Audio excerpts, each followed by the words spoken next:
नमस्ते and welcome dear students. आज हम Samuelson model of business cycles को डिस्कस करने वाले हैं। ये काफ़ी इंटरेस्टिंग और इम्पोर्टेंट मॉडल है क्योंकि सैमुअल्सन के मॉडल में बहुत सारे बिजनेस साइकिल्स की करैक्टरिस्टिक्स ऑलरेडी इन्वॉल्व है।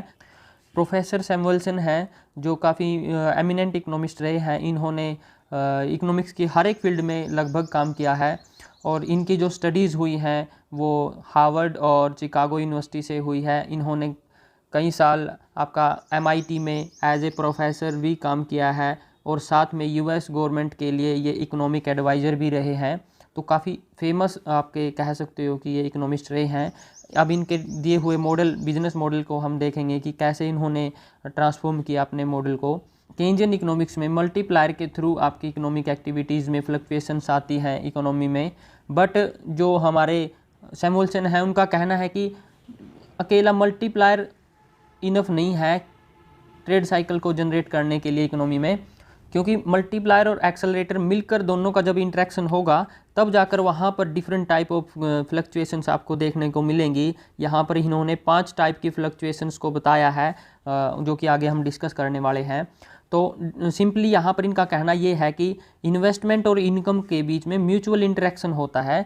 जैसे कि जब इन्वेस्टमेंट क्या बढ़ती है तो वो इफ़ेक्ट करती है इनकम को। एज यू नो दैट कि अगर आपने एग्रीगेट डिमांड की इक्वेशन पढ़ी है और आपने वहाँ पर मल्टीप्लायर के थ्रू देखा है कि C+I+G इनमें से कोई भी चीज़ अगर एकदम से बढ़ जाती है तो एग्रीगेट डिमांड किस तरह से शिफ्ट होती है इकोनॉमी में और उससे फिर ओवरऑल आपका जो इकोनॉमी में इनकम होती है वो बढ़ती है।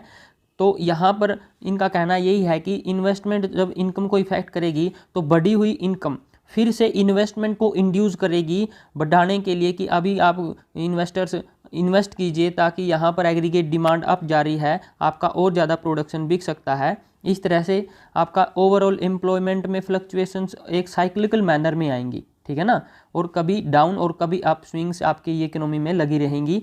तो अगर मैं इसके डायग्राम की बात करूँ तो ये एक काफ़ी फेमस डायग्राम है इनका, जिसके अंदर आपका एक साइड तो हम एक्सेलरेटर लेते हैं और एक साइड मल्टीप्लायर लेते हैं। मल्टीप्लायर तक की कहानी आपने केंजियन इकोनॉमिक्स में या केंज के मॉडल में कर रखी है कि जो मल्टीप्लायर की वैल्यू कैसे निकालते हैं हम, चेंज इन वाई, जिसको हम कह सकते हो कि इनकम में चेंज किसकी वजह से होगा, मल्टीप्लायर की वजह से। और मल्टीप्लायर क्या होता है, marginal propensity to consume. Okay, तो यहाँ पर मल्टीप्लायर का जो मैग्नीट्यूड है उसको कौन डिटरमाइन करेगा, मार्जिनल प्रोपेंसिटी टू कंज्यूम की जो वैल्यू रहेगी 0.8 है या 0.5 है या 0.3 है, क्या है। ओके, और जो एक्सेलरेटर का मैग्नीट्यूड है उसको कौन डिटरमाइन करेगा, वहाँ पर आएगा आपका capital output ratio. Capital output ratio, इसको समझिए, ये क्या होता है कि आपका एक आउटपुट में चेंज करने के लिए, यानी कि एक आउटपुट में चेंज की वजह से आपका कितना इन्वेस्टमेंट कितना कैपिटल में चेंज होगा, ठीक है ना, क्या है ये, कैपिटल में चेंज होगा। ये होता है कैपिटल आउटपुट रेशो। कहने का मतलब ये है कि आपको इकोनॉमी में एवरेजली एक इनपुट ऑफ प्रोडक्शन को बढ़ाने के लिए कितनी कैपिटल की ज़रूरत रहेगी। जितनी वैल्यू इसकी छोटी आएगी उतना ही किसी भी इकोनॉमी के लिए बहुत ही अच्छा होता है। क्योंकि सपोज करो कि अगर किसी प्रोडक्ट को बनाते समय आपको 10 रुपये की कॉस्ट आ रही है ना, सपोज करो, तो आपके लिए वहाँ पर एक प्रोडक्शन बढ़ाने के लिए 10 रुपये लगेंगे। उसके अंदर 10 रुपये आपका हर एक फैक्टर ऑफ इनपुट को मिलाकर एवरेज लिया गया है। और अगर इसी प्रोडक्शन के लिए आपके 20 रुपये लगते तो यहाँ पर ये अच्छा नहीं होता ना, क्योंकि अब ज़्यादा कैपिटल की रिक्वायरमेंट रहेगी आपका एक यूनिट ऑफ फैक्टर प्रोडक्शन बढ़ाने के लिए। तो यहाँ पर इस तरह से वर्क करता है कि आपका चेंज इन 1y यानी कि change in 1 unit of extra output की वजह से किसमें चेंज, कैपिटल में कितना चेंज लाना पड़ेगा। तो जितनी वैल्यू इसकी छोटी होगी उतना ही आपका एक्सेलरेटर बड़ा होगा। ओके, तो देखिएगा ये जो डायग्राम है इनके द्वारा दिया हुआ, इस पूरे के पूरे रेक्टेंगल को हमने डिवाइड किया है। ये लाइंस वगैरह पे आप कंफ्यूज मत होना कि ये ऐसे लाइन क्यों लगाई है। इनको हमने पर्टिकुलर एरिया को डिवाइड किया है, जैसे C एरिया ये है, A एरिया ये है, B ये है, D ये है, और इसके अंदर एक एरिया E और है। वो जब मैं ये चारों के चारों समझा दूंगा तो वो आपको क्लियरली दिखेगा, जो कि इम्पोर्टेंट है इसमें। और यहाँ पर ध्यान देने वाली बात ये है कि आपका जो 5 डिफरेंट जो पाथ है ना बिजनेस साइकिल के, वो कैसे डिपेंड करेगा इन दोनों के इंटरेक्शन पर। ये A क्या है, ये है मार्जिनल प्रोपेंसिटी टू कंज्यूम, और B क्या है, ये कैपिटल आउटपुट रेशो। सपोज करो कि कैपिटल आउटपुट रेशो 0 है कि कैपिटल की जरूरत ही नहीं पड़ रही आपको आउटपुट बढ़ाने के लिए, तो क्या वहाँ पर साइकिल रहेगा? कोई नहीं रहेगा। फिर धीरे धीरे आपको जरूरत पड़ती गई तो वहाँ पर डैम्प्ड फ्लक्चुएशन शुरू हो जाएंगी। फिर फ्लक्चुएशंस ऑफ कांस्टेंट एम्पलीट्यूड में फ्लक्चुएशन आएंगी। फिर अगर और ज़्यादा बढ़ जाएगा तो एक्सप्लोजिव साइकिल हो जाएगा एकदम से। और चौथे नंबर पर आपका साइकिल लेस एक्सप्लोजिव पाथ की एकदम से चीज़ें जैसे कि डी एरिया में बड़ी हैं, यहाँ पर चीज़ें आएंगी। ठीक है ना।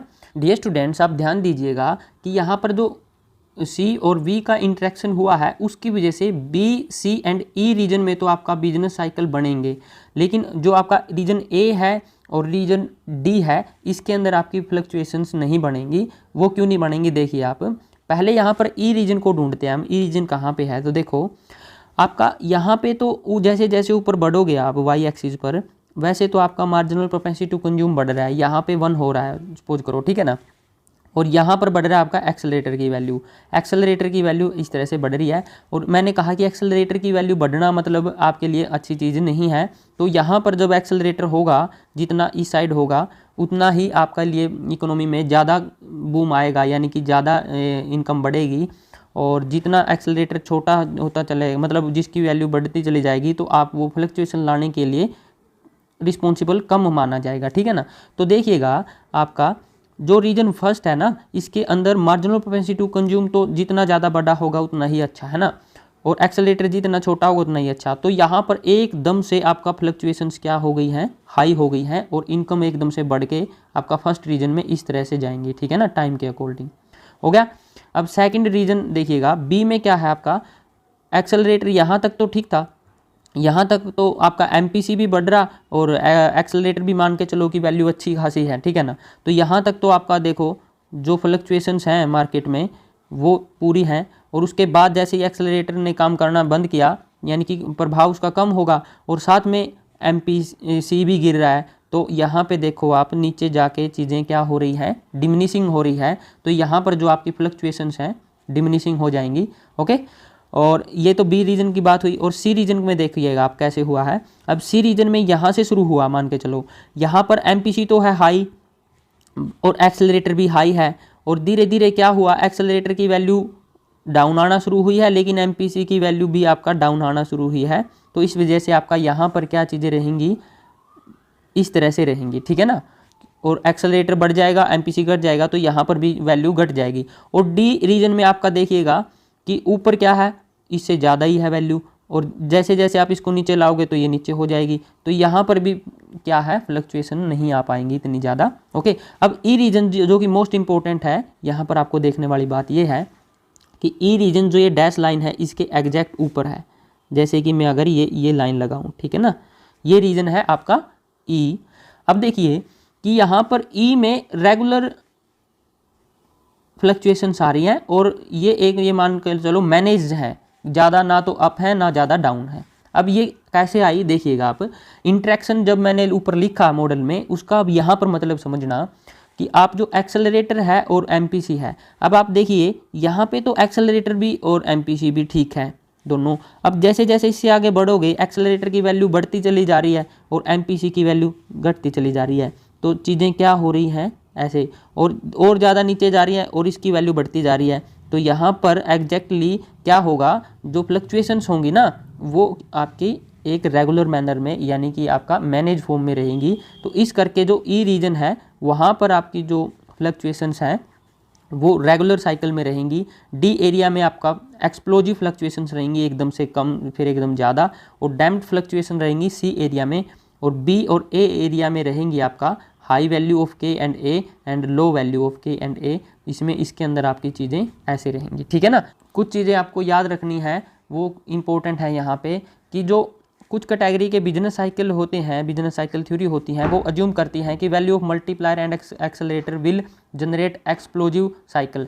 एक्सप्लोजिव साइकिल ही जनरेट करेंगी दोनों की दोनों। जैसे कि हिक्स में है, हिक्स में आप देखोगे कि एक बार वो सीलिंग पे जाके एक बार फ्लोर पे जाके टिकेगी, इस तरह से अगले मॉडल में। तो यहाँ पर एक्सप्लोजिव साइकिल आया कि नहीं आया हमारा? कहाँ पे? ए एरिया में आया, डी एरिया में आया। तो वहाँ पर एक्सप्लोजिव उस जो हिक्स का जो मॉडल आने वाला है उसकी भी कहीं ना कहीं करैक्टरिस्टिक्स है ना यहाँ पे। और दूसरे टाइप के साइकिल्स जैसे हैंसन, प्रोफेसर हैंसन का जो बिजनेस साइकिल है, उनका मानना है कि interaction of multiplier with weak accelerator with the produce the damped oscillation. Damped oscillation हमारा देखिएगा यहाँ पर सी रीजन में आया कि नहीं आया, कि आपका वहाँ पर क्या है, एक्सेलरेटर तो आपका वीक है और मल्टीप्लायर क्या है वहाँ पे अच्छी खासी वैल्यू रखता है, तो वहाँ पर डैम्प्ड ऑसिलेशंस आ जाती हैं सी एरिया में। आई थिंक मेरी ये वीडियो आपको इन्फॉर्मेटिव लगी होगी। Thank you for listening and I really appreciate your time. Good luck.